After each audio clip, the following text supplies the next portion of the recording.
Bom, oi pessoal, né? Hoje nós vamos estar na apostila 1 ainda, na aula 2, e eu vou estar falando de sincronicidade, arquétipos, inconsciente coletivo, inconsciente pessoal, persona, ânimos, sombra, processo de individuação e criação.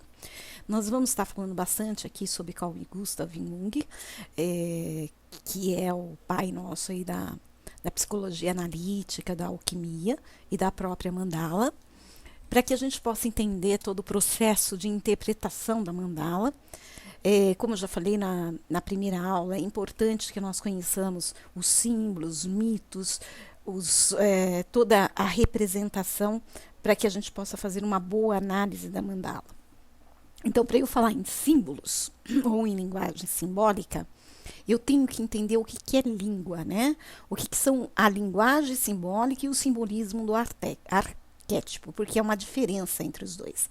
Literalmente, a mandala é um círculo, mesmo que se faça numa moldura quadrada, que a gente chama de quadrante. A maioria das mandalas orientais, ela vem em quadrante, então ela vem o quadrado juntamente com o círculo. E mais adiante eu vou explicar para vocês o que seria, que não é nessa apostila, mas na segunda apostila. Então, o que acontece? Quando eu tenho esse encontro do círculo do quadrado, eu tenho uma manifestação espacial do próprio mundo, da imagem do mundo, né? Onde há a representação das potências divinas. Um pouquinho da vida dele, que eu acho que eu também não falei, né? Antes da gente entrar na linguagem simbólica e nos arquétipos dos símbolos. Jung foi um dos maiores estudiosos da vida interior do homem e dele próprio, porque ele também estudou ele mesmo. Os livros dele, muito interessante, Memória dos Sonhos e Reflexão, ele conta sobre as próprias memórias, sobre as próprias reflexões que ele fazia dos sonhos dele, dos próprios trabalhos. Ele era filho de protestante, né? Ainda pequeno, ele mudou para Basileia, na época de um dos maiores centros culturais da Europa, realizou seus estudos lá, formou-se em medicina em 1900 e iniciou a seguir a sua vida profissional no hospital psiquiátrico. 2 anos depois, ele casou com Emma, que tiveram 5 filhos. As primeiras divergências entre Jung e Freud foi em 1912. Quem apresentou Jung a Freud foi a própria Emma, esposa de Jung. Eles tiveram um rompimento. Foi aí que o Carl Gustav Jung procurou se internalizar muito mais, então ele desenhava círculos e isso modificava, e ele passou então a querer saber o que esse círculo fazia. Ele desenhava, ele mexia muito com a arte em si, que era a maneira dele estar descarregando, da maneira dele estar se conhecendo. Então aí a gente tem a psicologia do inconsciente, a psicologia analítica, a psicologia alquímica, todas elas do próprio Jung. Então Jung usou as imagens da mandala para designar uma representação simbólica da psique, cuja essência é desconhecida. Então as formas redondas das mandalas, elas vão simbolizar sempre integridade. Na simbologia, a gente vai ver que este redondo, ele sempre está com a vertente de um lado feminino, acolhedor, é aquela que acolhe, né? Então aqui, então, a linguagem simbólica, ela vem de uma origem da palavra, que é a palavra grega symbol, que significa unir duas partes de um objeto anteriormente que foi partido, que entende-se por símbolo, um signo. Toda realidade material tem um significado que transcende, né? Então, aqui nessas fotos, a gente pode ver o nosso dia a dia, como que nós recebemos todo o nosso inconsciente coletivo e transformamos eles para pessoal, para persona, para sombra. Então, todos esses símbolos, ele vai transcender e vai dar um significado para a nossa vida. Por quê? Porque a própria palavra diz, né? Ele pega um objeto partido e transforma no todo, que é essa a função da mandala, né? Então, a linguagem universal, ela quando eu falo em língua, a gente tem que assim, diferenciar muito. Quando eu falo linguagem, que vem de língua seria a expressão da fala, né? A língua inglesa, a língua portuguesa, a língua espanhola, e aí a gente está com os sinais, que seria o alfabeto. E aí nós falamos de linguagem como língua. Quando eu falo em uma linguagem simbólica, eu passo ela a um nível da cultura, que vai dar o quê? A unidade e o significado. Então, e aí o que, que acontece? A linguagem simbólica, ela é fechada. E o símbolo, ele é aberto, porque ele tem que transcender aquilo que está acontecendo. Só que a língua simbólica, ela não vai fazer isso. Então, a linguagem, vamos dizer assim, o sujeito tem a sua linguagem simbólica, aquilo que ele acredita, e ele tem os símbolos, que são os arquétipos, aquilo que vem além do que ele conhece. É como se assim, o arquétipo fosse uma energia que viesse muito além de nós e transformasse tudo o que nós conhecemos em algo que transcendesse. Isso seria o símbolo. Então, aqui. Então, quando eu tenho quando o símbolo ele transcende, ele é um arquétipo. Quando eu tenho a linguagem simbólica, que é um significado, um signo, então eu vou ter o quê? O significado, que seria o pensamento e o conceito, e o significante, que seria a estrutura material, que seria o som e os sinais gráficos. E essa transmissão de comunicação. Então, quando eu tenho esse significante, que é o som e o sinal gráfico, por exemplo, a língua, que eu tenho o sinal gráfico com o alfabeto, eu vou ter um signo. Agora, se eu tiver, por exemplo, uma figura da Virgem Maria, eu tenho um símbolo. Por quê? Porque ela vai transcender a imagem que ela está me colocando. Ela pode significar para mim uma mãe, ela pode significar uma protetora, ela pode significar alguém que nos guia. Então, ela transcende a tudo isso. Então, esse significado da imagem da Virgem Maria, ela tem um conceito a mais. Ela vai além do meu pensamento. Então, signo é a palavra linguística que depende de uma língua materna desenvolvida ao nascer, que seria o alfabeto, a maneira que nós falamos. Uma palavra ou imagem são símbolos quando o seu significado vai além do manifestado, que é no caso da Virgem Maria. Nós temos aí a mitologia, aí eu posso passar a Virgem Maria lá para os contos de fada, como a mãe da Branca de Neve, e aí a gente vai transcender aquilo que a gente está vendo. Então, a linguagem simbólica nos permite ir além e exprimir a experiência interior ao mundo exterior, que é o símbolo do mundo interior, ou o arquétipo. A criança, ela usa muito este símbolo, né? Numa idade aí de 7, do 1 até os 7 anos, mais ou menos, ou então até os seus 12 anos, dependendo do desenvolvimento da criança. Então, tudo para ela tem vida. A boneca tem vida, o cachorro fala.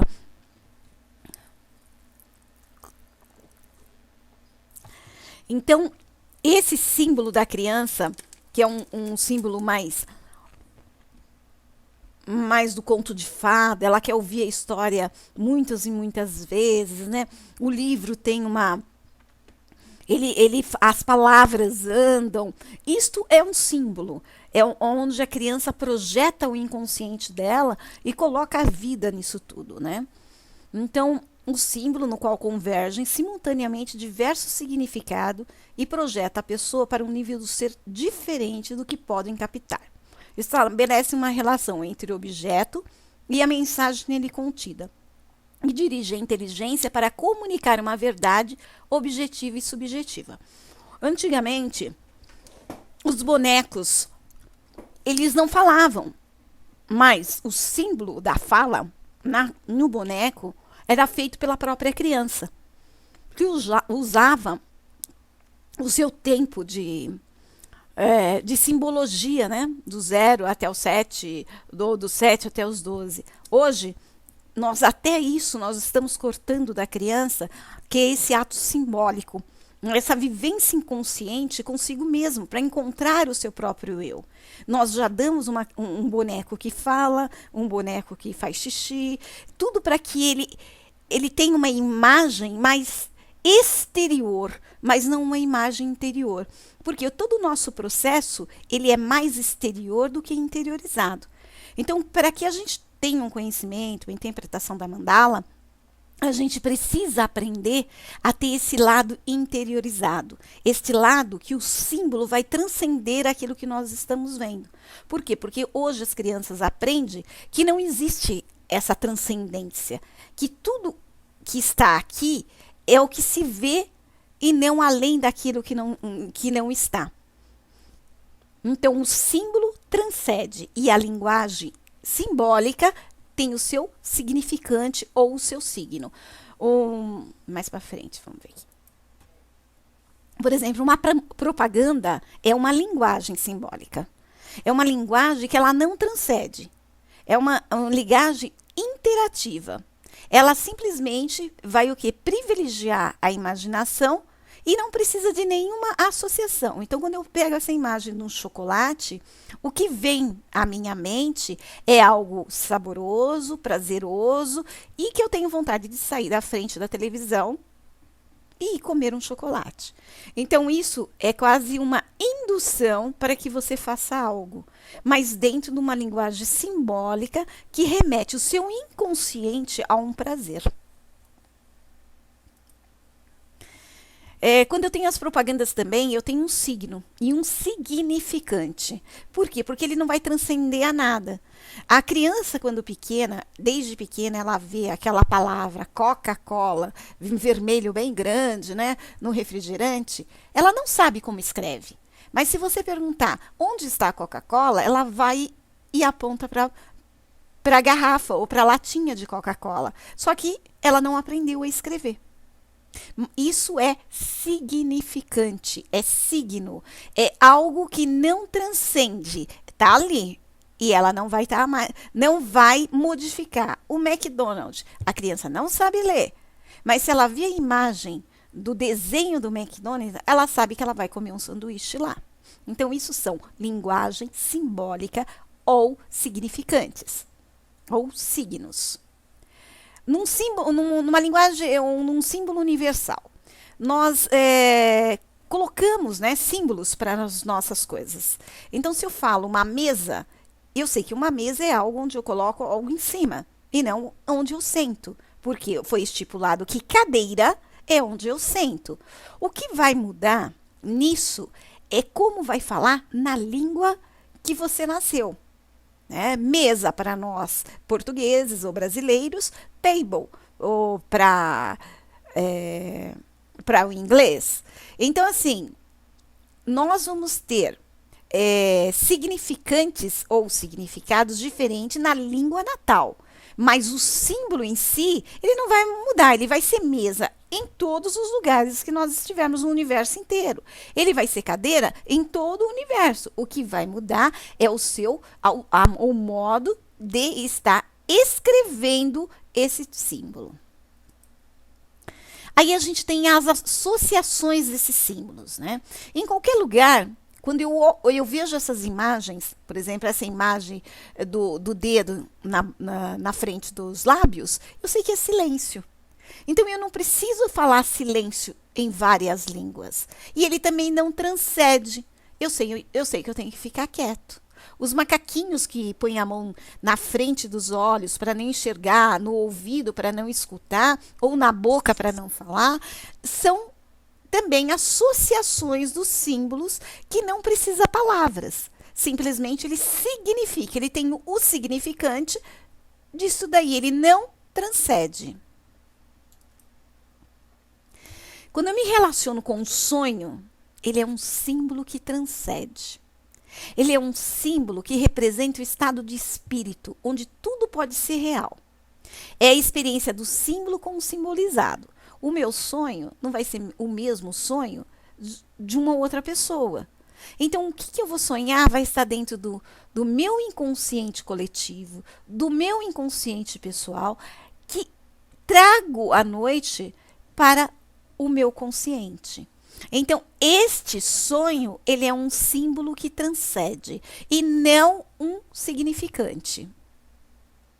E nas mandalas, o Jung, ele estudou vários pacientes e ele verificou que todos os sonhos dos pacientes, às vezes de um país para o outro, eles se pareciam.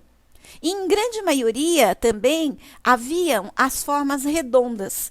Existem, eu não lembro quem é o neurologista ou a pessoa estudioso que colocou isso, mas foi numa reportagem da Discover, eu acho que é Truque da Mente, se eu não me engano, que ele diz o seguinte, que nós, seres humanos, nós só conseguimos ver, por exemplo, se você ficar olhando algo, você vai sempre ver um rosto. Então você sempre tem na mente algo que seja circular. Um rosto é circular, né? Então é o que você consegue ver em primeira mão. É um símbolo de um círculo. Então, um símbolo universal. Símbolo universal para Jung é a imagem apropriada para designar a natureza obscura pressentida pelo espírito. Nela encerra, nada explica, nada remete, além de si próprio, em direção ao significado. Por quê? Porque ela fala por si mesma. Ela já está contida no nosso arquétipo, no nosso inconsciente. Então, quando eu vejo uma pomba, eu já sei que ela vai trazer a paz. Mas se você for lá nos livros, você vai ver que lá na época de Cristo, alguém, mais ou menos a historinha é essa, perdeu uma criança e para que a criança fosse encontrar a paz, ela soltou uma bomba. Por isso que é o significado por isso que a pomba traz o significado da paz. Aí a gente vai ver a cruz, que tem o grande significado do cristianismo, o peixe. Então, esses símbolos, eles estão dentro da nossa mente e que eles não precisam mais nada, ele fala por si só. Mas quando eles vão transcender? Dependendo da nossa vivência e aonde for colocado. Quando eu falo de símbolos românticos, eu vou falar de contos de fadas, eu vou falar de mitologia, eu vou falar dos filmes como Crepúsculo, né? Onde há a diferença, né? Um não morre, o outro morre. Então, vamos dizer assim, é o símbolo da eternidade. Então, o querer ser eterno, aquele amor platônico, né, que o outro não pode ser igual a nós. Então, este símbolo, ele vai transcender. Ele vai transcender na mitologia, ele vai transcender nas lendas, nos contos de fada, nos filmes, às vezes até no dia a dia de cada um, não encontrando a si próprio.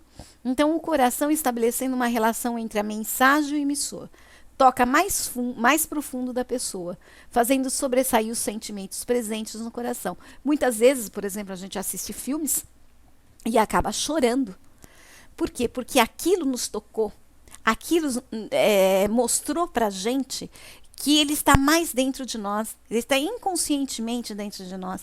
E quando a gente chora e a gente se encontra dentro daquilo, a gente está trazendo para fora o que está nos magoando ou aquilo que está trazendo como conflito. A vontade que tem a menininha da caixa de Pandora, né? Então, a caixa de Pandora, a gente sabe que ela não podia abrir. Quando que a gente não pode abrir alguma caixa, né? Quando alguém chega com, olha, não pode mexer, aí que a gente vai mexer. Então, esse símbolo transcende as nossas imagens. Quando a gente coloca a mão, uma ao lado da outra, que é de agradecimento, de oração, de comunhão consigo mesmo, é o aprofundar, né, na comunicação. Então, esses símbolos, eles transcendem tudo aquilo que nós temos ou que nós encontramos. Jung costuma dizer assim, que a palavra escrita ou falada, ela expressa o que desejamos comunicar. A linguagem é um sistema de signo ou de palavras, que varia de acordo com o tipo de relação com o objeto representado. Então, por exemplo, numa poesia, Você pode fazer um lindo trabalho de poesia. As palavras que estão ali dentro daquele livro, ela vai transcender a linguagem, né? De acordo com a relação de quem está escutando. Os contos de fadas. Trabalha as crianças menores, antigamente também se contavam. Hoje em dia não mais, mas trabalhava os próprios conflitos, aqueles conflitos que o adulto acha que não é tão importante. Então, ao ouvir várias vezes um conto de fada, a criança está trabalhando isso tudo.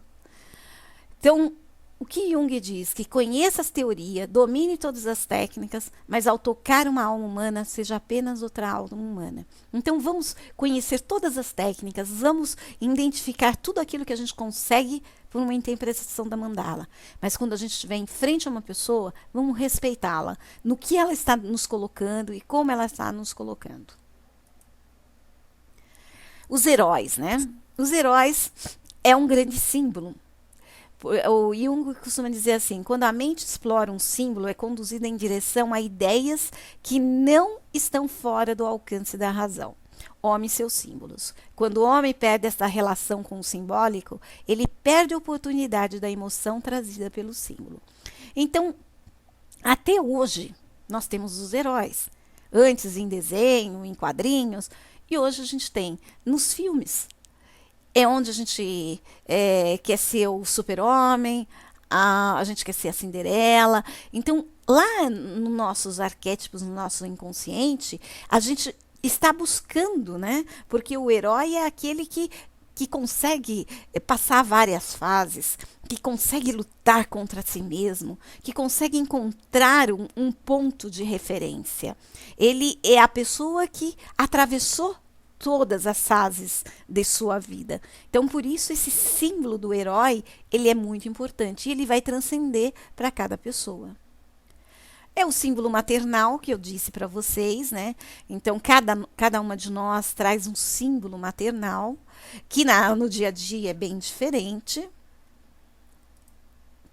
Quando eu falo da mandala, eu tenho o círculo, que significa que poderia ser o nosso corpo, ou o que nós temos como densidade, né?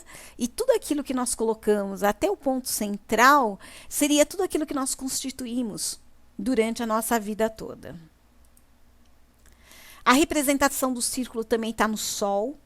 O sol para os xamânicos também é chamado de pai sol. Ele representa a paternidade, o pai, o calor, né? Então, o sol na astrologia é o espírito, é o fogo, é a essência divina, é o poder da criação, é o yang. São três coisas, não ficam por muito tempo ocultas: o sol, a lua e a verdade, diz Confúcio, né? Então, aqui a gente vê o sol e a lua. A lua, segundo Confúcio, aqui, ó, são muito ocultas, o sol, a lua e a verdade. Então, a lua aqui, ela dá o significado do feminino. A lua é o frio, é o que acolhe, é o que está ali fazendo as mudanças, né? As mudanças da lua, quando convivíamos, né, em natureza, ela era importantíssima, porque é ela que determinava quando a criança ia nascer, quando a planta poderia ser colhida, quando a menstruação acabava e começava da mulher, porque a menstruação é algo muito importante na mulher, representa justamente o lado espiritual, o lado da feminilidade, o lado da criação. Então, a lua é um astro que cresce, decresce e desaparece. Porque então ela é o feminino. Porque a mulher, ela dá a vida, ela tira a vida. Ela é a morte e o renascimento, né? Então, um astro que cresce, decresce e desaparece. Um astro cuja vida está submetida à lei universal do devir, do nascimento e da morte. Diferente do Sol, o qual permanece sempre igual, sem qualquer espécie de devir. A própria palavra menstruação deriva do latim menstru, mens, e significa lua e mês. Segundo a Priscila de Ciani, a primeira forma de medir o tempo foi pelo ciclo menstrual das mulheres. A sincronia entre o ciclo lunar e o menstrual refletia o vínculo entre as mulheres, a lua e as deusas da fertilidade. Então, existe aí rituais para a lua. Hoje nós estamos retomando as deusas, né? Que é muito importante, porque cada uma de nós é feminina e deuses também temos no arquétipo inconsciente os nossos deuses, aquilo que está em nós, na ação. Então, o reverenciar a lua, e estar compartilhando toda essa fase lunar, traz para a mulher um conhecimento de si próprio. Então, para os taoístas, um homem que anseia imortalidade ou ter uma vida longa precisaria do sangue menstrual, do suco vermelho Yin, oriundo pelo portão misterioso da mulher. No entanto, com o surgimento da sociedade patriarcal, o sangue menstrual passou a ser visto como sujo e maligno, o que não deixa de ser irônico, visto que o sangue menstrual é o maior indicativo da fertilidade da mulher. Então aí quando a gente vai lá no Crepúsculo, né, que todo mundo, as meninas ficam apaixonadas pelo rapaz que é vampiro, aí a gente tem aí justamente o que o vampiro faz se não é tomar o suco vermelho, né? O sangue do que? Da menstruação, da fertilidade, do ser imortal. Para que ele fosse imortal, ele teria que estar sempre o quê? Tomando sangue. Então, este lado, né, da mulher em que ela se encontra lá quando ela vê a personagem do Crepúsculo, nada mais é do que a volta da deusa e da fertilidade, do ser mulher e compartilhar, do ser mulher e estar junto com o sol e com a lua. Então, o círculo também é o zero em nosso sistema numérico. Ele simboliza potencial ou embrião. Possui um valor mágico como um agente protetor. Indica o término do processo de individuação, a batalha em direção à totalidade psíquica e à autorrealização. Então, o círculo, ele faz a volta, ele vai, retorna e começa de novo. Ele vai, retorna e começa de novo. É o que? A nossa roda da vida. É onde nós vamos, começamos tudo de novo. Às vezes nós estamos lá no topo e às vezes a gente está aqui embaixo. E aí a gente precisa do herói para que a gente possa estar acompanhando esse círculo e ver que, como os budistas falam, tudo é transitório. Aqui é o Sol e a Lua, né? Para o psicanalista Jung, o Sol seria a representação de ânimos, que seria o homem, e a Lua a representação de ânima, que seria a mulher. Então, seria o princípio masculino ativo e o princípio passivo da mulher. Na interpretação da filosofia chinesa, a representação de Yang e do Yin, sendo a Virgem do Apocalipse, o símbolo máximo da união dos contrários, e a representação do sagrado feminino, herdado dos antigos deuses ligado ao Sol e à Lua. É interessante também quando a gente tem lá no final do dia, em que a gente não sabe se está anoitecendo ou se está onde o Sol, né, acaba se escondendo, dizem que há uma intersecção entre o Sol e a Lua. É quando elas se encontram para que a noite comece. É como se estivesse tendo um abraço entre os dois. Por isso a gente fala à noite, né? A gente fala assim, nossa, tá caindo o dia, a gente não consegue, principalmente quando você está dirigindo na estrada, não consegue enxergar direito, porque parece que os dois estão se abraçando. Então, aqui os sonhos são importantíssimos, né? Por exemplo, a gente fazer um trabalho com sonhos, escrever nossos sonhos, porque o sonho traz para nós exatamente todas as respostas que nós queremos para o dia a dia. Quando a gente está muito doente, quando a gente está muito depressivo, nós não sonhamos. Por quê? Porque a gente não está em contato conosco mesmo. Nós estamos em contato muito mais com o externo do que com o interno. Então, o sonho, para a gente saber se a gente está triste ou está muito agitado, é quando a gente percebe que a gente não sonha. Porque esse contato, ele não está interiorizado, ele está externizado. Na arte cristã, nós chamávamos de rodas solares. Neolítico, né? Vê que a história ela também está acompanhando todo o processo, né? Na arquitetura, como eu já disse na primeira lição, né? A arquitetura mostra qual é a parte que nós estamos, né? É, neolítico, matriarcal ou patriarcal. Então aqui a gente percebe, né, que há por exemplo, em Roma, a praça ela é circular. Ela não é uma praça quadrada, porque o círculo ele envolve as pessoas, né? A dança circular ela envolve todas as pessoas, ela modifica as energias das pessoas, porque ali você dá e recebe ao mesmo tempo. Então, o círculo em si, ele está sempre fazendo um movimento do dar e receber. Então, um círculo é um símbolo da psique. O próprio Platão descreveu a psique como uma esfera. E o retângulo ou quadrado é o símbolo da matéria terrestre, do corpo e da realidade. Na Segunda Guerra, houve rumores a respeito das divisões de corpos voadores, não identificados. Jung explicou esses objetos como projeção de um conteúdo psíquico da totalidade, porque na Segunda Guerra a gente precisava de algo que salvasse o mundo, né? Então, a mandala é uma representação do tal. Na filosofia chinesa, esse símbolo representa o princípio yin, preto, e o masculino, branco, que dentro da mandala, o círculo, representa o todo, ou seja, o tal. Então, o yin como preto, que é a ausência da cor, ela traz o quê? Ela traz justamente o desconhecido. Então, Freud, às vezes falava, né, que a mulher era o próprio diabo, mas, na verdade, por quê? Porque é o oculto. O preto traz a simbologia do oculto, daquilo que a gente não consegue ver por completo. Então, esse misticismo, esta maneira de ver e não poder tocar, traz o princípio feminino. Porque, na maioria das vezes, a mulher ela trabalha muito mais com o inconsciente do que com o próprio consciente, que seria mais a intuição. E o masculino, que é o yang, é o branco. O branco são todas as cores. É a claridade, é a luz, é o quente, é o poder, né? Então, quando nós estamos no mundo patriarcal, então o que acontece? Nós queremos só o externo.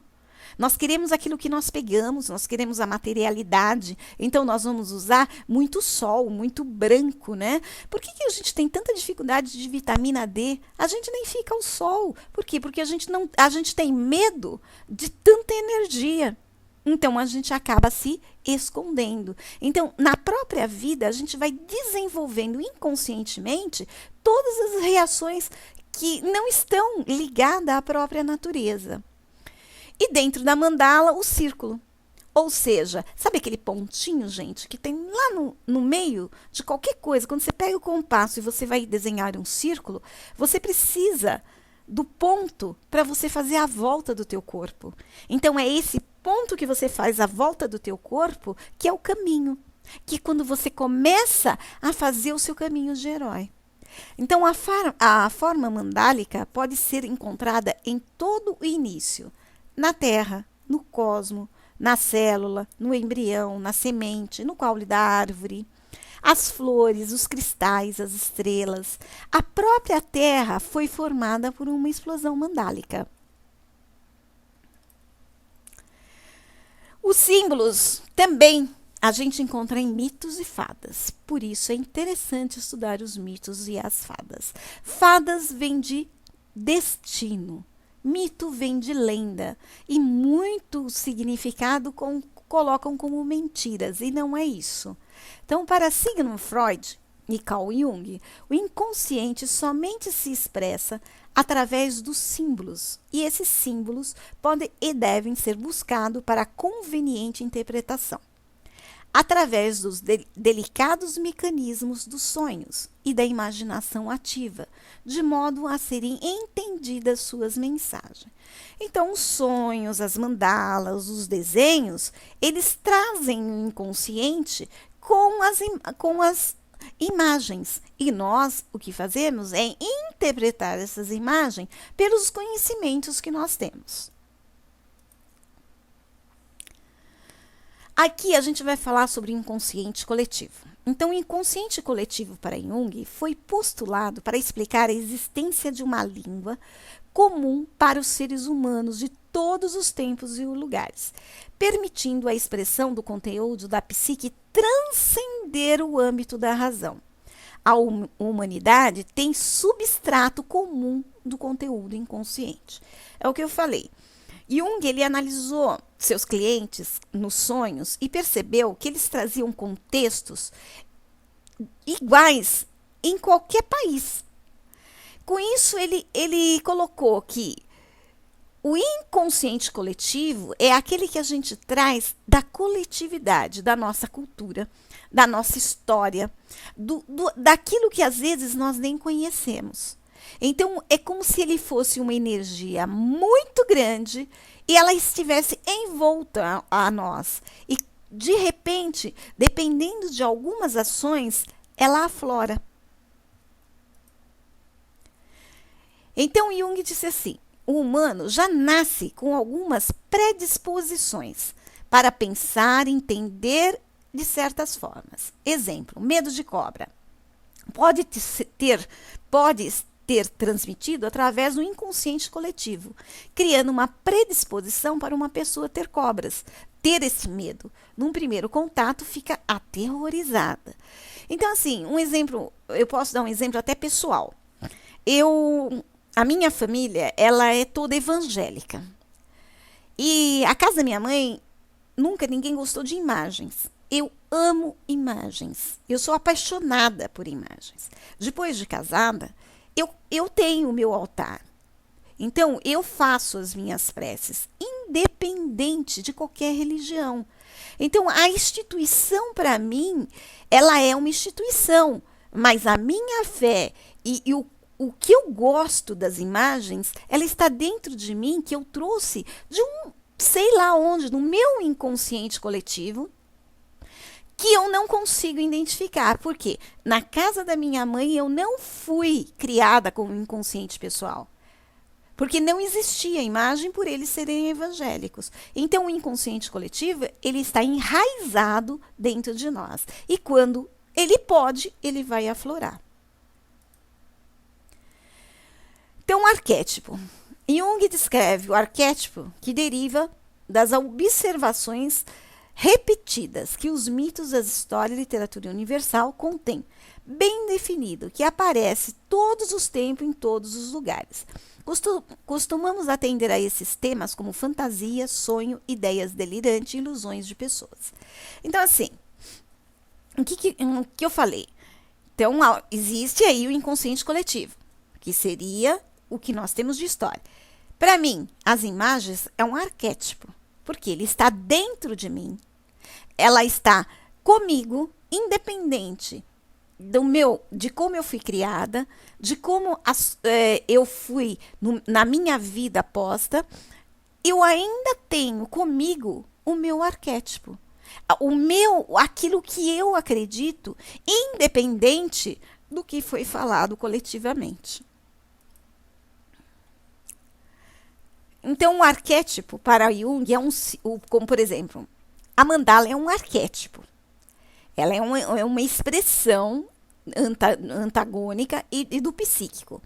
Então, o centro é o corpo, né? Que é o que eu falei, a linha é o corpo, e todo o inconsciente está dentro dessa mandala. Então, a mandala tem sido utilizada em todo o mundo como um processo de autoexpressão, serviço do crescimento pessoal e transformação espiritual. Por quê? Porque ela é um arquétipo, ela está aqui, na nossa imagem. Quando nós visualizamos algo, a gente visualiza como redondo, como círculo. Então, a mandala é uma experiência de plenitude. Há um ponto central, que é aquele pontinho onde a gente coloca o compasso, que a partir do qual emana o desenho simétrico. Sugere que há um centro em cada um do ser humano, pelo qual tudo é ordenado. E precisa ser trabalhado a imaginação de ver o que é nosso interiormente. Então, para Jung, a maneira de afastar da ilusão a experiência das forças do mundo moderno e espiritual e eternas, verdades universais, reside no inconsciente coletivo. Igualou a mandala como o olho humano, em termos de morfologia e espiritualidade. A mandala é o protótipo humano. Por quê? Representa o ponto de vista, luz e consciência, que contempla o universo e determina a posição do observador. Absorve a energia cósmica e exibe o espírito interior. Representa a união do indivíduo ao cosmo. A mandala é curativa com relação a certos processos de divisão, que permite que defina as mediações simbólicas necessárias para atingir o estado de concentração de si mesmo, ou autorrealização pessoal. Nós temos necessidade de rituais. Hoje, falta muito pouco rituais para nós. Por isso, existem tantas instituições com tantos nomes diferentes e com a mesma busca. Porque o ritual, ele está enraizado arquetipicamente em todos nós. Então, nós precisamos sim, por exemplo, o casamento é um grande ritual. As alianças é um grande ritual. Fazer uma mandala é um grande ritual. As festas que nós temos, o churrasco, né? Vamos colocar bem simples, o churrasco é um ritual. Você precisa de uma preparação, você tem as conversas, você tem a integração, você tem a socialização. Então são rituais. O ser humano, ele necessita desses rituais. Ele está enraizado em nós. A arteterapeuta Joanna Kellogg, ela passou muito tempo na construção de um sistema para entender a sabedoria por trás das mandalas. Ela acreditava que as formas específicas e padrões de pessoas incluem nas mandalas o estado geral emocional, física e espiritualmente no desenho, no momento do desenho. A Joanna Kellogg, a gente vai estudar, está dentro da teoria, porque eu constituí o círculo mandálico na teoria da Joanna Kellogg. Ela estudou muitas mandalas, mais de 300, 600 mandalas, e ela percebeu que também, como Jung, há um arquétipo, há um inconsciente coletivo, e que às vezes os desenhos se repetem. Por isso que a gente consegue fazer o círculo mandálico. E ela teve um insight com um sonho de como se ela estivesse fazendo um bolo. Por quê? Porque para fazer um bolo, você precisa do quê? De estar organizando todos a maneira em que você vai executar tudo isso. Então, com esse insight dela, ela criou esse círculo mandálico, que nós vamos estudar também, tem um capítulo só disso e como trabalhar tudo isso. Então, para Jung, são representação do eu inconsciente. Jung fez as suas próprias mandalas, incorporou nas suas terapias e acreditava que elas projetava a psique em movimento à direção do crescimento e autocura do teu cliente. O ato solitário de desenhar uma mandala pode ser terapêutico quando se está passando por uma circunstância difícil ou quando quiser conectar com o seu subconsciente e cada mandala é única. Então, às vezes, no processo psíquico, está desordenado. Então, quando você anda no labirinto, quando você pinta uma mandala, você faz com que o seu cérebro ele acalme. E você faz com que ele consiga equilibrar os dois lados, né? O sol e a lua, né? Então, você consegue fazer com que o seu cérebro reflita, encontre o caminho do meio. Então, a terapia com a mandala é interessante porque você pode fazer sozinha, como você pode fazer direcionada. Ela vai ter o mesmo efeito. Jung usou na psicoterapia a interpretação das mandalas individuais aos seus clientes, pois, como arquétipo coletivo, o círculo é a representação inconsciente pessoal, trabalhando no indivíduo a concentração, o símbolo e a sincronicidade, simbolizando a visão e a luz da consciência. Então, cada mandala é única. Cada contexto da mandala, ela é pessoal. Você trabalha o arquétipo, o inconsciente coletivo, mas você vai trabalhar o inconsciente pessoal. Aquilo que o teu cliente te traz, o que ele acredita, quais são as crenças, como ele foi criado. Então, quando você junta isso e trabalha na mandala, você consegue fazer com que ele centralize e com que ele redirecione a sua potencialidade. Aí a gente passa. Então, vamos entender aqui, resumindo. O arquétipo é como se nós disséssemos que é uma energia que ela está no universo, né, em todo o contexto, seja antes, durante ou depois, que está enraizado dentro de nós, e está dentro do inconsciente coletivo. Quando esse inconsciente coletivo trabalha, ele vai aflorar em nós algo que nós às vezes nem conhecemos, né? Como eu dei o exemplo das imagens. Quando eu pego esse inconsciente coletivo e passo ele para mim, ele se torna um inconsciente pessoal. Então, o que é um inconsciente pessoal? É como eu fui criada, quais as crenças que eu trago, como que eu sobreponho sobre o inconsciente coletivo. Então, hoje nós vemos muita depressão, nós vemos muitas pessoas sintomáticas, nós vemos muitas doenças. Por quê? Porque a maioria das pessoas estão no inconsciente coletivo. O que o outro acha de mim? O que eu tenho que fazer para o outro? Como que eu posso ser melhor do que o outro? Eu estou simplesmente trabalhando no arquétipo e no inconsciente coletivo. Eu não trago meu inconsciente pessoal, aquilo que eu acredito, aquilo que pode ser meu, mas sim o que o todo está querendo. Então, o inconsciente pessoal são a disposição adquirida de experiências pessoais e por inconsciente coletivo são as herdadas, né? As herdadas nós temos as que a cultura, a história de família. A história de família é herdada, é um inconsciente coletivo. Então, quando você não trabalha isso no teu inconsciente pessoal, você traz aquilo que é herdado. Quando a gente trabalha lá na constelação familiar, a gente trabalha muito o inconsciente coletivo. Por quê? Porque é hierárquico, né? A hierarquia, você tem que ter uma hierarquia. E a gente acaba, no inconsciente coletivo, até riscando algumas pessoas da família. E quando você vai trabalhar na constelação familiar, esta disposição herdada, ela tem que passar por uma hierarquia, ela tem que passar por uma ordenação, para que o seu inconsciente pessoal consiga sobreviver. Então, vamos lá. Então, o inconsciente é um reservatório de material que já foi consciente, mas que foi esquecido. Isso é o inconsciente coletivo. Semelhante ao pré-consciente do Freud. É acessível à consciência e há muitos mais permuta entre o inconsciente pessoal e o ego. Então, ele trabalha muito no consciente, né? Eu não posso fazer porque minha família não quer. Eu não faço isso porque meu pai acha errado. Isso são inconsciente coletivo, que não foi trabalhado no inconsciente e ele está somente no ego, no nosso consciente. Então, o inconsciente coletivo, ele vai fazer os nossos complexos, né?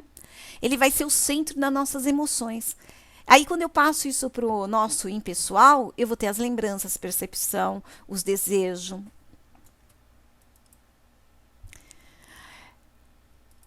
Voltando no inconsciente pessoal, e aí, o que compõe esse meu inconsciente pessoal? Eu tenho lá tudo que é herdado, mas eu tenho meu inconsciente pessoal. E aí eu faço os meus complexos. Quais são os meus complexos? Vamos lá ver. Ânima. Ânima é o aspecto feminino no homem. Ele tem que estar integrado. Ânima não é o aspecto feminino no sentido material e denso. Ele é energeticamente o aspecto feminino. É aquilo que traz com nós interiorizado. É a integração dos dois, da lua e do sol. E não de uma ou não, ou outra, né? Então, ânima é a personificação de todas as tendências psicológicas femininas na psique e não no corpo do homem.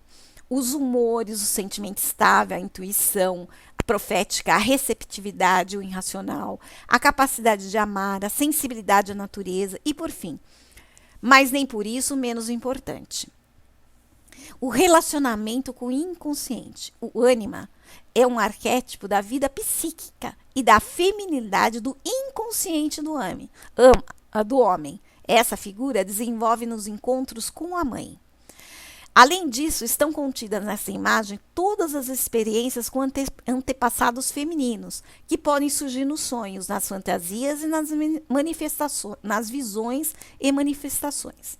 Os homens vivenciam essa feminilidade em suas projeções sobre a forma de mulher bem específica. Por exemplo, a mãe, a amante, a esposa, a irmã, a prostituta. Além disso, encontramos nos contos de fada, nos mitos, na literatura e nas religiões diversas formas de manifestação da ânima, como as bruxas, fadas, rainhas e deusas.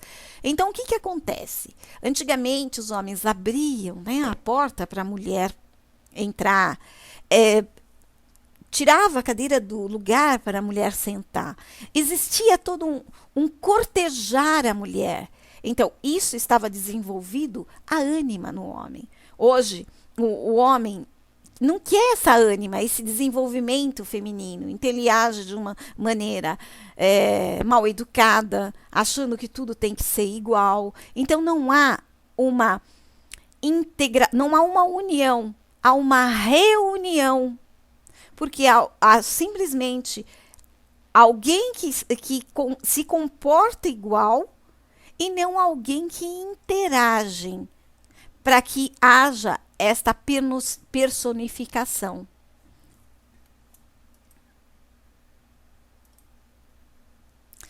O ânimos, ele é o aspecto masculino na mulher. Então, nas mulheres, inflamado ânimos com forte interesse em questão intelectual, encontramos a necessidade de impor e manter uma lista rigorosa e esquemática de valores julgados mais importantes.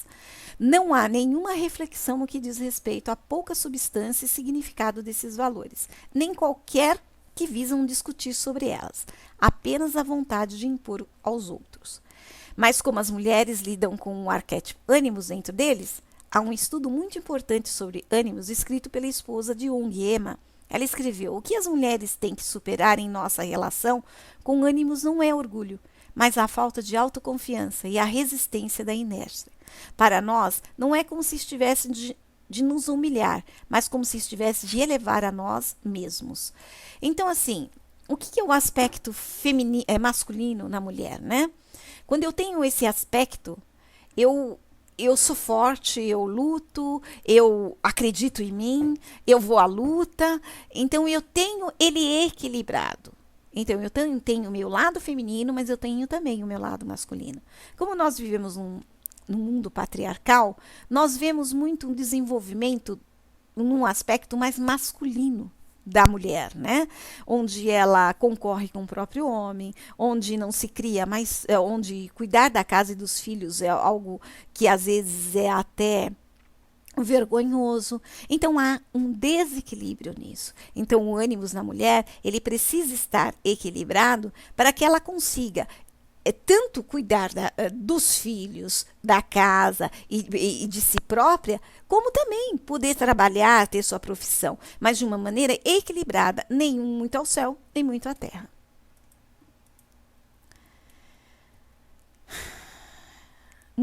Jung diz assim sobre ânimos, entre aspas: mulher é compensada por um elemento masculino e, portanto, seu inconsciente tem, por assim dizer, uma marca masculina. Isso resulta em uma diferença psicológica considerável entre homens e mulheres e, portanto, eu tenho chamado o fator de tomada de projeção nas mulheres, o ânimos, o que significa mente ou espírito. O ânimos é o depósito, por assim dizer, de experiências ancestrais de toda a mulher do homem. E não é só isso, ele também é um ser criativo e procriativo, não no sentido de criatividade masculina, mas no sentido de que ele traz algo que poderia chamar a palavra espermática. Então é assim, nós mulheres sempre vamos estar encontrando um outro parceiro que nos identifica, não porque é igual, mas é a parte que nos falta.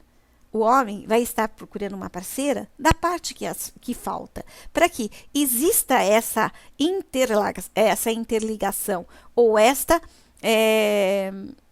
a integração e não reunião, né?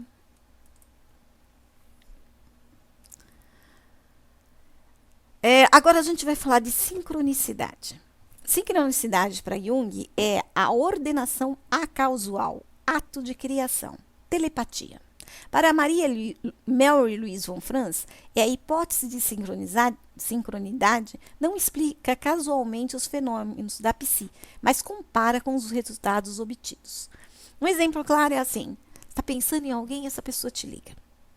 Aí você vai sair, o telefone toca e você fica muito invocado, atende o telefone. Quando se desliga, você teria que tomar um avião que acabou de cair. Isso é sincronicidade com o universo. Então, muitas vezes, nós ficamos invocados com raiva. Isso não deu certo, não era não sei o que. Eu queria, porque hoje também nós queremos as coisas como nós queremos. E às vezes não é para ser. Então, há uma sincronicidade do universo para que aquilo não aconteça. Porque mais adiante, com certeza, teria algum acontecimento que não seria muito bom. Que é o que eu falei do telefone, né? Do carro. O que é o ego? O ego é o eu, o centro da consciência. É a soma de todos os pensamentos, ideias e sentimentos. Lembrança e percepção sensorial. É a parte mais superficial do indivíduo, a qual modifica a tomada de consciência. Tem por funções a comprovação da realidade e a aceitação, mediante seleção e controle da parte dos desejos e exigência procedentes dos impulsos que emanam do indivíduo. É importante salientar que a função do ego é ignorada e, portanto, o termo muitas vezes é utilizado de forma exacerbada, errônea e inconsequente. O ego, para Jung, é antes de tudo uma função na composição mental do indivíduo. A consciência, ela é importantíssima para nós. É essa consciência, quando tomada por nós, é que fazemos com que nós, assim, que a gente haja na vida com maior clareza. Então, essa consciência, ela é também essencial.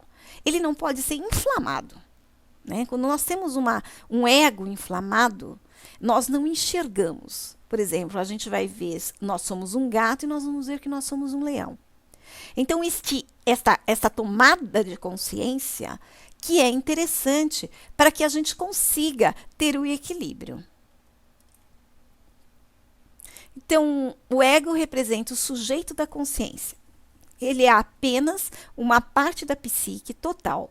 Jung percebeu que o ego, como o centro da consciência, sublinhou também as suas limitações e definiu como menor do que a personalidade inteira. Embora o ego tenha a ver com assuntos tais como identidade pessoal, manutenção da personalidade, continuidade além do tempo, mediação entre os campos consciente e a inconsciência. Conhecimento e teste da realidade. Também deve ser considerado como uma instância que responde à necessidade de uma outra, que lhe é superior. Esse é o self, o princípio ordenador da personalidade inteira. A relação do self com o ego é comparado com o que move e o que é movido. Inicialmente, o ego está fundido com o self, mas deve ser diferenciar dele. Jung descreve que a interdependência dos dois, self, que possui uma visão mais holística, é suprema. A função do ego, porém, é confrontar ou satisfazer conforme o caso as exigências dessa supremacia. O confronto entre ego e self foi identificado como Jung como característica da segunda metade da vida. Por que ele colocou a segunda metade da vida?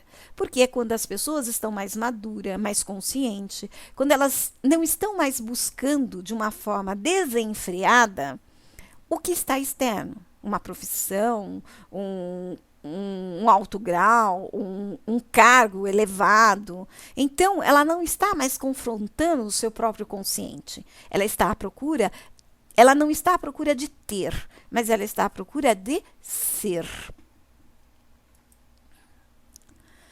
Agora a gente vai estudar persona. Persona são máscaras, que antigamente em Shakespeare, né, nas tragédias gregas, não se trabalhava mulheres, só homens, então eles usavam máscaras. Então, por isso que a gente fala de persona, porque no teatro a gente representava os papéis com as máscaras. E na vida, muitas vezes, a gente representa os papéis, né? Papel de mãe, papel de professora, papel de médica, papel de estudante, papel de criança. Então, nós temos na vida várias fases e várias personas.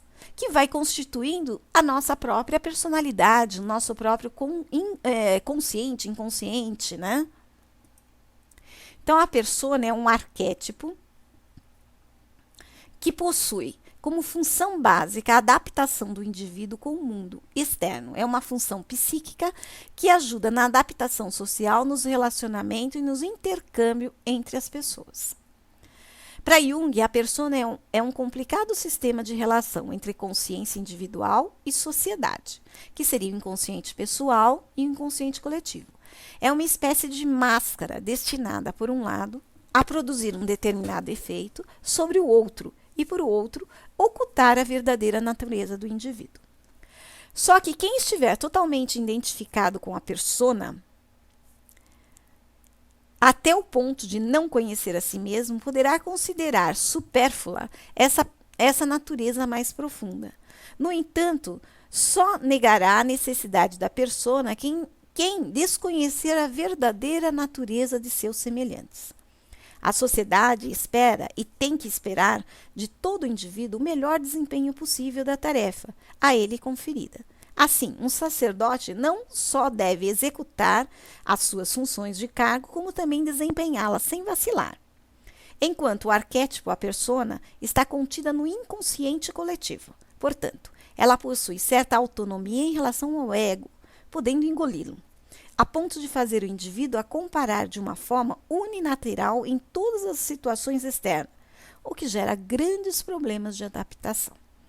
Então, quando eu imagino um padre, eu tenho lá como arquétipo coletivo que o padre não pode ter uma esposa. De repente, o padre chega para mim e apresenta sua esposa e seu filho. Aquela persona que me identificava, aquele padre, cai. E aí eu vou questionar aquele arquétipo coletivo, ou meu inconsciente coletivo, de que padre não pode ser casado e nem pode ter filhos. Então, a máscara que ele usava poderia não ser verdadeira, porque foi criada pela cultura que padre não poderia fazer isso. O que acontece? Quando eu tenho essa persona, a outra parte também é assim, todos querem ser bonzinho. E aí, quando a gente olha no espelho, a gente sabe que a gente não é tão bonzinho quanto esperava. Então, essa persona cai. E para essa persona cair, eu preciso de uma sombra. É como se a gente, olha, é legal esse desenho, porque ele mostra, né? O sol, né, ao meio-dia, de novo, o sol ao meio-dia. E ele mostra a nossa sombra, né? Então, a sombra são os nossos desejos reprimidos. É o que passa despercebido. É tudo aquilo que nós gostaríamos de ser. Mas é que a gente odeia, né? Então, as pessoas que a gente mais critica são... essas pessoas estão mostrando a nossa sombra. Então, tem uma historinha de que a mulher levantava todos os dias e falava assim para o marido dela: nossa, eu detesto aquela vizinha. Olha, o que ela faz? Não limpa a casa, não lava a roupa, sai, fica passeando, não cuida dos seus filhos. E ela fazia isso todo dia. Um dia ela virou e falou assim: nossa, como essa janela está suja. Eu não consigo enxergar nada. Por quê? Ela não estava vendo a vizinha, ela estava vendo a si própria. Então, muitas vezes, nós criticamos o outro, sem saber que aquilo que nós criticamos é exatamente aquilo que somos, é aquilo que escondemos, é aquilo que nós não queremos ver no nosso espelho. Muitas vezes você faz terapia e odeia o terapeuta porque ele mostra exatamente a parte em que a gente não quer aceitar. Então, a sombra, ela constitui tudo aquilo que nós reprimimos, tudo aquilo que nós não queremos. Quando a gente trabalha com mandala, muitas vezes as pessoas pintam, aí você fala assim, ela vira para você e fala assim: mas eu não gosto do verde. Eu não queria o verde. E eu pintei a mandala de verde. Eu odeio o verde. Por quê? O verde tem várias conotações. O verde pode ser autocura. O verde em demasia pode ser raiva. O verde em demasia pode ser problemas de toque, perfeccionismo.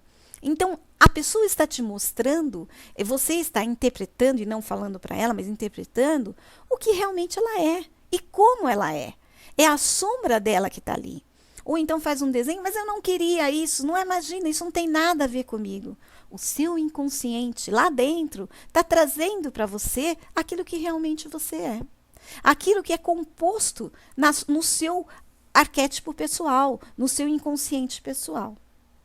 Então, a sombra não é composta apenas pelo que ficou reprimido e recalcado. Também é composta de qualidades, né? Instinto, reações, além do que podia pertencer à personalidade. Por exemplo, se eu elogio muito uma pessoa, eu também estou elogiando a mim mesma. A parte daquela pessoa que eu elogio é parte que pertence a mim. Na mandala do Jung, nós vamos trabalhar o quê? O inconsciente coletivo, ou todos os arquétipos, né? O arquétipo é aquilo que está em todo o universo. Quando eu passo por um inconsciente coletivo, é a história, é o que nós herdamos, de onde nós viemos, o que nós constituímos. Antes de nós sermos o que somos. Aí eu passo para o meu inconsciente pessoal. Meu inconsciente pessoal é tudo aquilo que eu trago como herança de família, do meu dia a dia, dos meus estudos, dos meus amigos. Aí, quando eu passo para o centro da mandala, eu passo para o meu self, para a minha individualidade, para a minha individuação, para aquilo que realmente eu sou, para a minha essência maior. E aí a gente entra no processo de individuação. Jung entendia que a individuação é um processo que significa tornar-se um ser único, alcançar uma singularidade profunda, tornando-nos o nosso próprio si mesmo. Esse processo ocorreria a partir do meio da vida, quando o homem, já tendo construído sua vida de relação de modo satisfatório, volta-se para o seu mundo interno e busca resgatar aquilo que foi abandonado e ficou à margem da realização do ego em sociedade. Jung trabalhou primordialmente com pessoas nessa faixa etária, da segunda metade da vida, e coloca a individuação dentro dessa perspectiva, o encontro com o mistério insondável, a morte e a espiritualidade, a busca do significado da vida. Como eu disse, metade da vida você já está buscando qual é o seu processo, o que você veio fazer, onde você está, como você está. E é isso que a gente busca na leitura, na interpretação, no trabalho terapêutico da mandala. Nós procuramos o self, nós procuramos a individuação. E para a gente chegar lá naquele centro, a gente precisa entender o que é o arquétipo, o que é o inconsciente coletivo, o que é a persona, o que é o inconsciente pessoal, ânimo e ânimas, a sombra. Nós precisamos entender isso, porque nós vamos entender qual é a busca do teu cliente, o que ele busca, o que ele quer como ele mesmo, qual é a essência dele, onde nós podemos trabalhar, em que caminho ele se encontra no círculo mandálico. Então, nós precisamos entender tudo isso para chegar a essa interpretação e leitura. A individuação é um processo de desenvolvimento da totalidade. É um movimento em direção a uma maior liberdade. Quando eu encontro a minha individuação, eu não estou mais ligada ao meu centro do ego, o meu egocentrismo, a minha preocupação com o que o outro pensa de mim, ou o que o outro quer que eu faça. Eu estou preocupada com aquilo que eu sinto, com aquilo que eu posso ser, com aquilo que encontra a minha psique na sua totalidade. Então, com a minha consciência, com a minha forma, a minha personalidade, com os meus defeitos, com os meus equilíbrios, com tudo aquilo que eu acredito, de uma maneira mais suave, de uma maneira sem estar com sintomas. Ela não está mais sintomatizada. Ela está muito mais amável. Ela está muito mais paciente comigo mesma.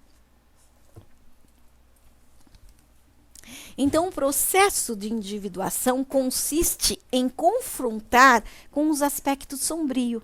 A individuação não é um individualismo. A individuação é a que aproxima o mundo do indivíduo e não exclui. Por quê?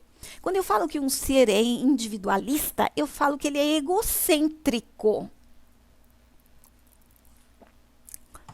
Quando eu busco a individuação, eu busco estar interagindo com a natureza, interagindo com o mundo, interagindo, respeitando o ser humano na sua totalidade. Verificando, por exemplo, aquele que grita é porque ele quer ouvir a própria voz. Aquele que está desesperadamente nervoso é porque ele está nervoso com ele mesmo, não com o outro. Então, é essa individuação que me faz apropriar-se de mim mesma para encontrar o outro, para respeitar o outro, para ver, por exemplo, que o companheiro que está ao meu lado, ele nem sempre ele vai pensar como eu penso. E ele vai ter a própria individualidade, a própria individuação, os próprios gostos, o seu momento. Então, quando a gente tem esse processo de individuação, a gente consegue respeitar o outro. Então, o self é o que eu falei, que é aquele pontinho do lápis onde a gente começa o círculo, né? Onde tudo começa. Onde eu tenho lá a mandala, o meu grande círculo, e vou desenhando, desenhando, até chegar ao meu ponto, que é o meu self. Então, para Jung, nós concentramos um quadro interior. E a gente não interrompe nada. Tudo que tem na vida tá ali, em sincronicidade. Não existe o acaso. Existe sempre a sincronicidade. Aquilo que tem que ser do modo que está ali. E não, às vezes, do modo em que eu quero. O processo de individuação, ela aumenta o campo de consciência. O nosso ego, ele acaba sendo consciente de nós mesmos, né? Então, quando eu pego uma íris, que é muito bonito, e eu percebo qual é a minha personalidade, eu vou trabalhar dentro dela aquilo que é melhor e não aquilo que é pior. Então, o self é um arquétipo central, é o pontinho. É o inconsciente e o consciente. Ele está o quê? Junto. Ele é o sol e a lua ao mesmo tempo. Ele interagem, ele aparece, ele vai aparecer em sonho, em imagem, ele vai aparecer em meditação, né, nos trabalhos arte-terapêuticos. Então, quem procura se desligar de si mesmo no processo de interioração de individualidade, ele vai emergir nos seus objetivos, no seu ego. Então, o primeiro passo para a individuação é a gente tirar as máscaras, né? É tirar é desnudar as nossas personas. É abraçar todas as nossas personas e dizer que elas existem dentro de nós. Então, o ego é a consciência. Ele precisa ser muito forte, porque o ego, ele é individualista. E o self é a individuação. Então, os dois, eles brigam entre si. A gente percebe, quando a gente começa a brigar muito com alguém, que a gente está colocando o nosso ego na frente e não o nosso processo de individuação. Porque nós estamos colocando externo o que a gente acha e não respeitando o que o outro acha, não fazendo a contrapartida, né, o equilíbrio.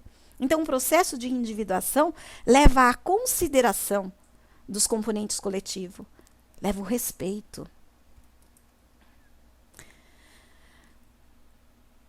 Tô lá eu consegui, né, analisar minha mandala, meu inconsciente coletivo, pessoal, o meu self. Só que todo trabalho com mandala é uma criação, ele é criativo. E para que eu crie, para que eu me disponha, seja desnudada, né, das minhas personas para o ato de criar, eu preciso proporcionar o contato absoluto com o meu ser. Eu preciso acreditar fielmente na minha intuição, no meu inconsciente, e colocar de lado tudo aquilo que é materializado e consciente. Mas não é colocar de lado e jogar fora. É colocar de lado para que ele componha esse processo de criação. Existem 3 livros que eu adoro e sou apaixonada, que um deles eu vou citar bastante agora, que chama Criatividade e o Processo de Criação. Coloquei um vídeo sobre com a Faina Stroyer. Muito interessante. Assistam esse vídeo para vocês verem esse processo de criação. É do livro dela. Tem um outro livro que é bem baratinho nos sebos, que é Cavalgando o Dragão. Este livro eu também coloquei na extensão da mandala dos 4 elementos, que ele também fala sobre o processo de criação. E tem um outro que é Os Anjos Inspiradores da Criatividade, de Terry Lynn Taylor, que também eu vou até colocar para vocês depois lá, eu deixo como bibliografia, que também é interessantíssimo, né? O quanto os anjos ou as pessoas invisíveis nos ajudam na hora da criação. Porque existe sim as pessoas que nos acompanham, que nós somos tão materialistas que achamos que nada existe além daquilo que nós vemos. E para ter um processo de criação, nós precisamos acreditar que sim, existe sim, muito além do que nós vemos, né?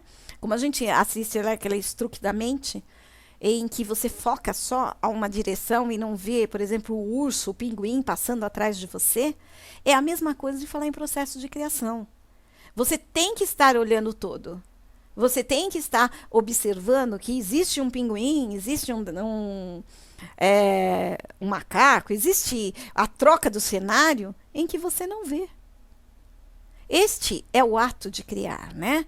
O ato de criar, você tem a técnica, você tem o conhecimento, mas na hora de pintar uma mandala, na hora de meditar uma mandala, na hora de interpretar uma mandala, você precisa desse processo de criação. Você precisa da intuição. Você precisa acreditar naquele ser mais essencial, no seu self, naquilo que está lá dentro, para depois se transformar e se conscientizar e respeitar o outro na sua totalidade e respeitar a sua totalidade também. Então a Faina diz assim: a criação é o próprio viver, é o criar, é o processo existencial. A experiência de criar formas e discernir símbolos e significado são próprias do homem. Origina-se nas regiões mais profundas do mundo interior, sensório da afetividade, onde as emoções permeiam os pensamentos, ao mesmo tempo que o intelecto estrutura as emoções. Então, aqui, a gente vê, se a gente não tivesse todo esse processo de criação, no processo existencial, nós não chegávamos a esse mundo tecnológico que nós chegamos hoje. Para alguém chegar onde nós chegamos, houve outras pessoas que também criaram. E essas pessoas acreditaram nas suas próprias intuições. Elas acreditaram naquilo e elas se desenvolveram. E outros vieram desenvolver muito mais aquilo que elas fizeram, né? Então, houve o quê? Uma integração nas etapas de criação. Insight, que seria a intuição, o inconsciente. A matéria, que seria o racional, o consciente. A avaliação, falta um azinho aí, que seria a representação, a simbologia e a interpretação. O insight, gente, pode estar em qualquer lugar. Você pode ter um insight tomando banho, lavando louça, passando roupa. É acreditar nesse insight. E colocar ele como matéria, é colocar ele como verdadeiro. E aí, quando você for avaliar e interpretar, ser mais ameno, olhar como um todo e não olhar de uma forma mais coletiva. Ah, esse está torto, esse está errado, não, isso não pode ser assim, mas acreditar no processo. Então, criar é basicamente formar, é poder dar uma forma a algo novo, em qualquer que seja o campo de atividade. Trata-se nesse um novo de novas coerências que estabelece para a mente humana fenômenos relacionados de modo novo e compreendido em termos novos. O ato criador abrange, portanto, a capacidade de compreender e esta, por sua vez, a de relacionar, ordenar, configurar e significar. Desde as primeiras culturas, o ser humano surge dotado de um dom singular, mais do que o homem Faber, ser fazedor, ou o homem é um ser informador. Então, a percepção de si mesmo dentro do agir é um aspecto relevante que distingue a criatividade humana. movido por necessidade concreta, sempre novas. O potencial criador do homem surge na história como fator de realização e constante transformação. Ele afeta o mundo físico, a própria condição humana e os contextos culturais. Para tanto, a percepção consciente na ação humana se afigura com uma premissa básica da criação, pois além de resolver situações imediatas, o homem é capaz de elas se antecipar mentalmente. Não antevém apenas certas soluções, mais significativas ainda é a sua capacidade de antever certos problemas. O ato criador não nos parece existir antes ou fora do ato intencional.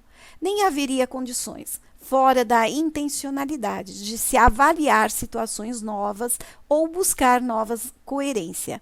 Em toda a criação humana, no entanto, revela-se certos critérios que foram elaborados pelo indivíduo através de escolhas e alternativas.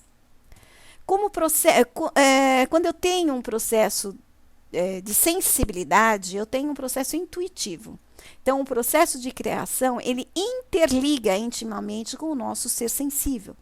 Mesmo no âmbito conceitual ou intelectual, a criação se articula principalmente através da sensibilidade, inata ou até mesmo inerente à condição. A sensibilidade não é peculiar somente a artista ou alguns privilegiados.